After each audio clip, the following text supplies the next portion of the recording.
All right, this is a audio test for me doing some readings of my own writing. If you are listening to this in whole, then it means that I put the entire raw audio up on YouTube or whatever, because it sounded good, and I think I should go ahead and let everybody know that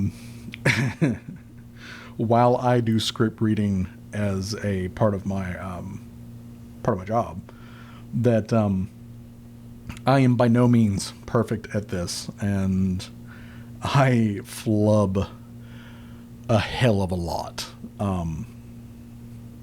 which normally gets cut out because there's editing and stuff. So I may edit this. I don't know yet. If there are no flubs, then most likely that's because I edited this. But I also want to just go ahead and take the moment to let everybody know that I make a lot of noises that are not words. That it's just me clearing my throat, drinking something to clear my throat, stretching my lips, getting my pipes in order to blow it out. So what we're going to do here for our first test at this, and I totally apologize if I am putting this up in the raw and I haven't done anything to the levels and it's blowing your headphones off. Sorry, I got a big mouth and I got a big voice to go along with it. So anyways, what we're going to start with is we're going to start with something from my Fuzzy Fluffy Fables, chapter 13, technically, which is Tiny Lesbian Stories, The Skype Chronicles, Part 1, which is then also further subtitled as The Adventures of Twilestia BPLLF, The Skype Chronicles, again. And if you've never read it, that's perfectly fine. But if you've never read it, the whole idea of these, the Tiny Lesbian Stories, where I was writing them as a dual-sided exercise. One of them was as a, how badly can I write something and have it still be readable and engaging? I'm not saying that the story is very deep or anything, because it's certainly not.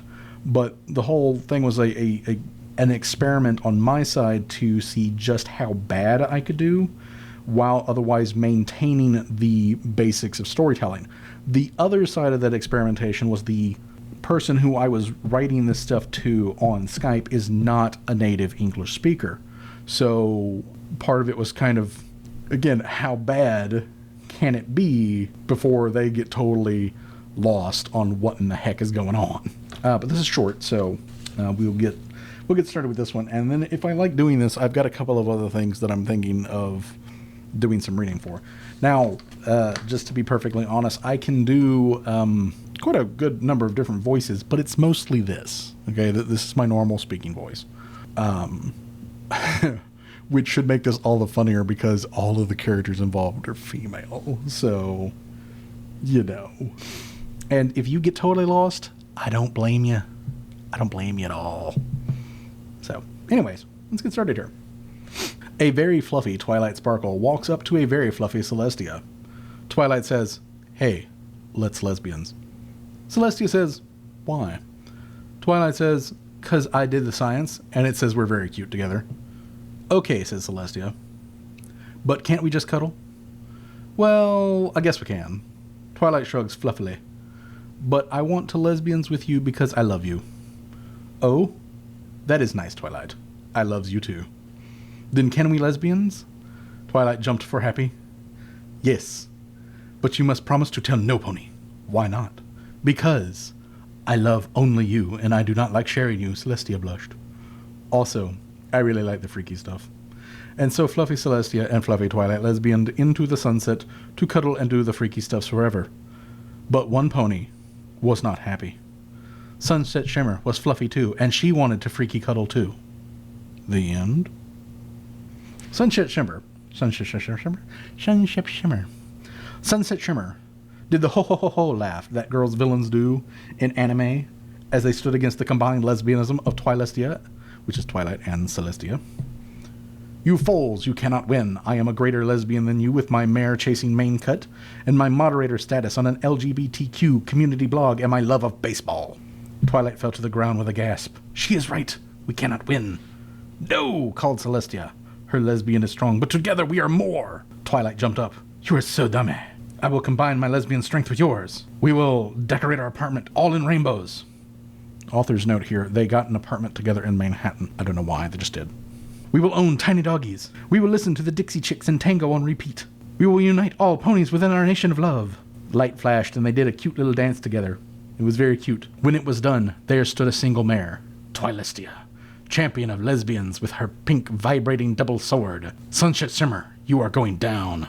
Sunset Shimmer took a step back in the face of the ultimate cuddle technique, but she smiled fiercely. The only way I'm going down is if you take me to dinner first. Well then, have at you. Twilestia charged, and they started sexy cuddle fighting. In the next gripping chapter, they go to dinner. What will happen next? Oh, God, why did I write that? Why did I think this would be a good idea? Okay. Yeah, so stay tuned. I might just keep doing this.